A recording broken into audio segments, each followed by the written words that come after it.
In the last episode on the history of Assyria, we took a look at the city-state of Ashur and the foundation of the Old Assyrian Kingdom.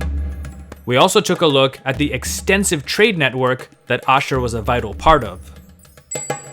In this episode, we'll take a look at the most significant king from the Old Assyrian period, Shamshi-Adad I.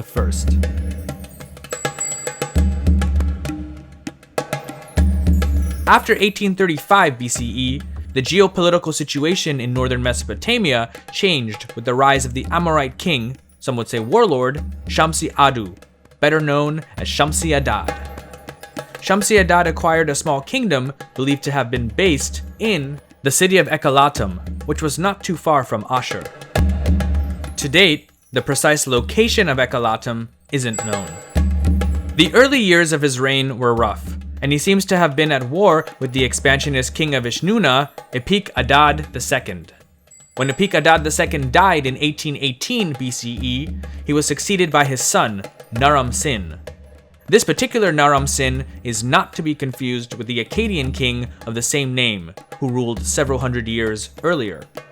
Shamshi-Adad was forced to flee and take refuge in Babylon due to Naram-Sin's annexation of his kingdom, but he returned in 1811 BCE with a sizable force to take it back.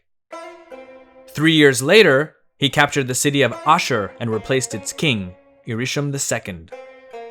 Now, you might be wondering how the native inhabitants of Ashur felt about their city and kingdom being taken over by an Amorite warlord. It's hard to say. Shamshi-Adad, though, seems to have liked the city and bestowed it with many gifts, both for its people and its temples, especially those of the city's patron deity, Ashur. In an inscription, he calls himself King of the Universe, builder of Ashur's temple, pacifier of the land between the Tigris and Euphrates.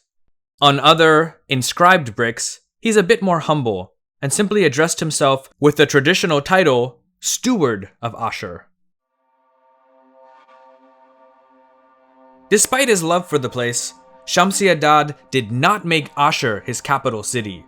This was probably because, as a holy city with the god Ashur as its real king, Shamshi-Adad may have thought it would be both sacrilegious as well as offensive to the Assyrian population had he done so. In addition, he'd also have to deal with the city's powerful assembly. Thus, he left Ashur and began to campaign heavily in the west, gobbling up large parts of what is today northern Syria. His greatest prize, though, was the strategically located and wealthy city of Mari, located to the southeast of Ashur.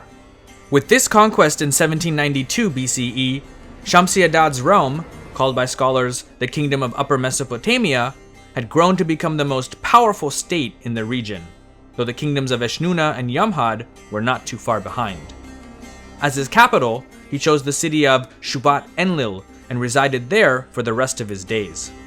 However, to help him to better govern what was now a sizable empire, Shamshi-Adad appointed his two sons, Yasmah-Addu and Ishme-Dagan, as viceroys. Yasmah-Addu ruled from Mari, while Ishme-Dagan was based in Ekalatum.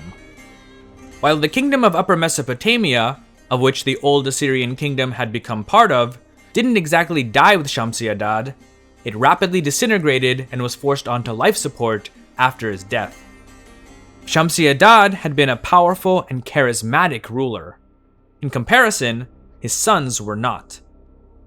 In fact, Shamshi-Adad would often remind his sons, especially Yasmah-Addu, of their inadequacies as rulers. Thanks to the treasure trove of documents found in the Mari archives, including many that date to the time when Yasmah-Addu ruled the city, we have a glimpse into the often troubled relationship between father and son. In one instance, Yasmah-Addu asked his father for aid in preparing wheat fields. Shamshi-Adad's response was as follows: "I have given you this city.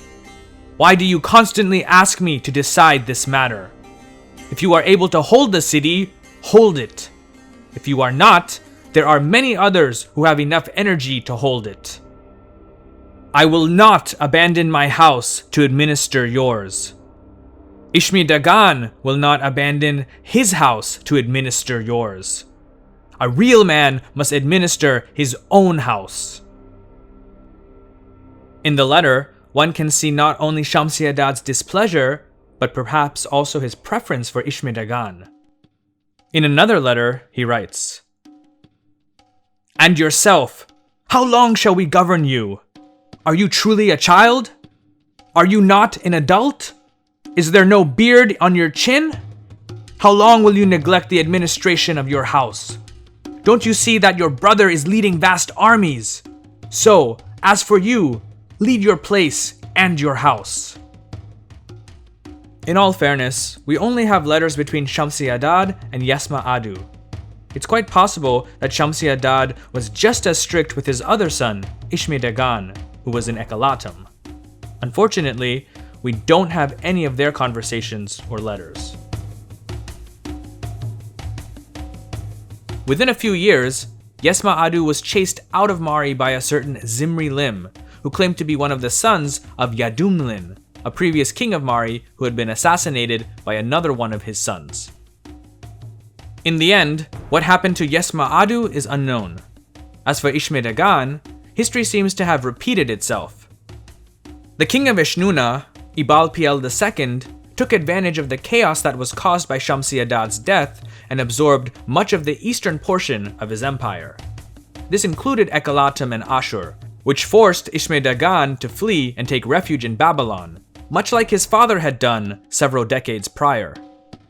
Eventually, Ibal-Piel II was defeated by a coalition made up of Zimri-Lim of Mari, Hammurabi of Babylon, and the Sukalma of Elam. With Ibal-Piel II no longer a threat, Ishme-Dagan was able to return to Ekalatum and become Hammurabi's ally in the north. If you want to learn more about that story, check out one of my previous videos, Hammurabi, Master of Mesopotamia. Speaking of Hammurabi, eventually, he took over the areas of northern Mesopotamia that included Ekalatum and Ashur.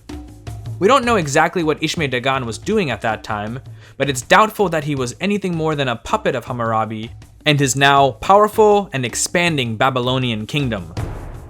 This is all believed to have occurred in the early 1760s BCE, which is when most scholars put an end to the old Assyrian kingdom. Of course, that's not the end of the history of Assyria.